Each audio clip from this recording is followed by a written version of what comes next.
Querido Ricardo Galarza, ¿cómo estás? Dice, Buenos días. Un gusto hablar contigo. El gusto es mío. Bueno, desde el domingo ya Brasil tiene un nuevo presidente. Costó el reconocimiento, o es relativo por parte de Bolsonaro, pero bueno, ya comenzó la transición, como está obligado constitucionalmente, cosa que comentábamos el otro día aquí en el programa, que interesante, que una cosa que acá no estamos acostumbrados. Acá nada obliga a que se forme una comisión de transición, se hace naturalmente, en Brasil están obligados a hacerlo. Y bueno, ¿cómo repercutirá el gobierno de Lula en Uruguay, que es tema de tu columna de hoy del Observador, por ejemplo? Sí, interesante tema. Sí, efectivamente fueron 2 días en los que Bolsonaro no se pronunció, en que estuvo todo el mundo en ascuas. Ahora, como bien decís, felizmente ya están los 2 equipos de transición trabajando, y bueno, es de esperar que no haya más de estos sobresaltos que vimos en los últimos días con los cortes de rutas y demás. Efectivamente, a Uruguay, como hemos dicho ya antes, inclusive en la primera vuelta de esta elección, le afecta lo que pasa en Brasil de modo significativo, y en particular porque hay un cambio de gobierno. Entonces hay que reacomodar muchas fichas, repensar tal vez un poco la relación bilateral. Creo que es un desafío tanto para Lula como para el propio Lacalle Pou, pero más sin duda para Lacalle Pou, porque venía trabajando con un gobierno de Bolsonaro en una idea que tiene el gobierno uruguayo, que es la de abrirse a terceros países, ¿no es cierto? Esto de flexibilizar, que se llama el Mercosur.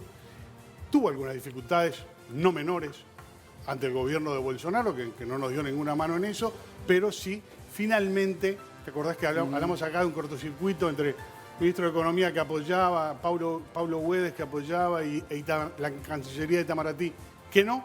Finalmente eso se solucionó después de un trabajo bastante importante de la Cancillería uruguaya, y ahora es prácticamente empezar otra vez de cero. Está bien, pero la alianza electoral que llevó a Lula al poder no es el PT de hace unos años, y Lula también no es el mismo. Entonces hay que ver cuál es la posición.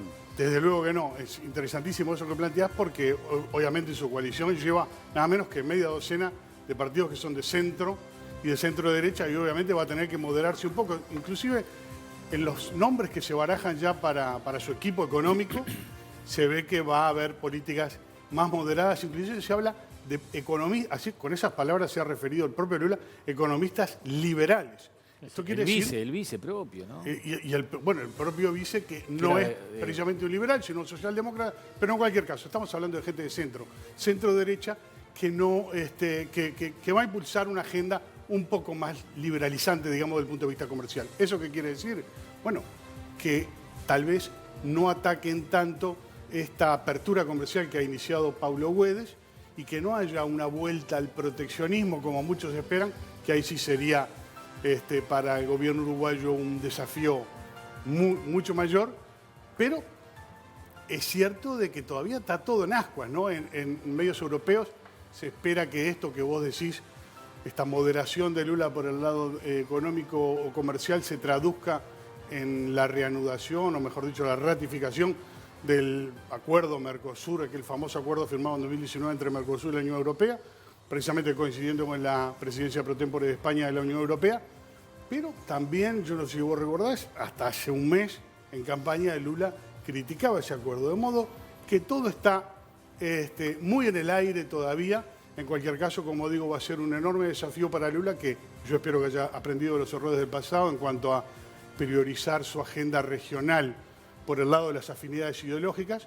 Y Lacalle, si recordás, también ha hecho algo parecido en los últimos tiempos, no yendo a la asunción de Lula, de Petro, cuando había estado ahí hacía un mes visitando en una inusual, digamos, visita de despedida. De despedida, sí. Claro. Entonces, al mandatario saliente, para completar para los oyentes, digo, Iván Duque, de manera que también Lacalle tiene que demostrar que es capaz de empinarse por encima de las afinidades ideológicas, creo yo, para defender sobre todo los intereses del país con quien es el socio principal del Uruguay.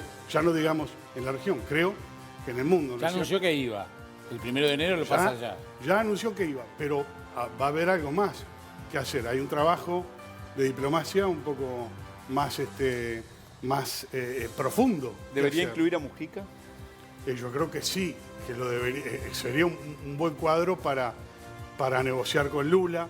De todos modos, yo espero que Itamaraty, que ha recuperado mucho terreno desde el punto de vista de la toma de decisiones, tenga ahora, pues tenga mucho más peso de lo que tuvo en los 2 primeros gobiernos de Lula.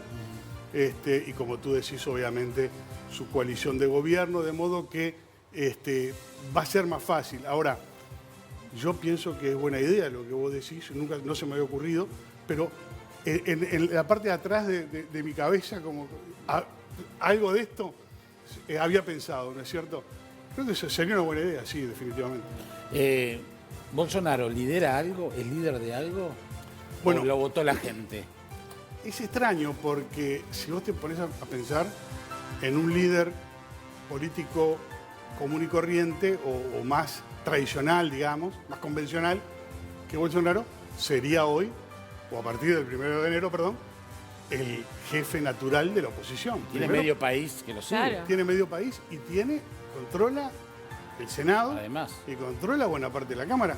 De modo, a través de alianzas o con partidos aliados, de modo que sería natural él como jefe de la oposición. Sin embargo, no sabemos qué va a pasar con Bolsonaro por su carácter un tanto errático desde el punto de vista político y por pues, algunas desplantes muy propios de él que no lo hacen un candidato muy potable para ese tipo de rol, ¿no? Así que va a ser interesante ver eso también, tanto lo que pase a nivel interno de Brasil como lo que pase a nivel regional, porque esta es la potencia regional por excelencia y hay que ver cómo comanda o cómo conduce, mejor dicho, Lula esa condición. Además de que yo tengo entendido que su primer viaje fuera de la región es a Washington. O sea, el primero es a Buenos Aires y el segundo a Washington. ¿Qué quiere decir eso para el Uruguay? Para mirarlo desde nuestra óptica. Pues bien, que Uruguay con el TLC con China, que supuestamente en ciernes, que no sabemos absolutamente nada de él, queda un poco descolgado en este caso, ¿no es cierto? Por eso te digo que hace falta un trabajo de diplomacia, pero muy serio. Yo creo que la calle Pou se tendría que sentar con gente que sabe mucho de esto y que en Uruguay sabemos que existen y que están, y diseñar, no digo que cambie su política exterior, pero diseñar un plan B, una hoja de ruta alternativa, porque lo que se viene son algunas turbulencias y hay que saberlas sortear. Administrar. Sí, hay que saberlas, sobre todo con mucha cintura diplomática, ¿no? Más que con el cinturón puesto, con cintura. Gracias, Ricardo. Nos vemos el viernes que viene. A ustedes. Nos vemos.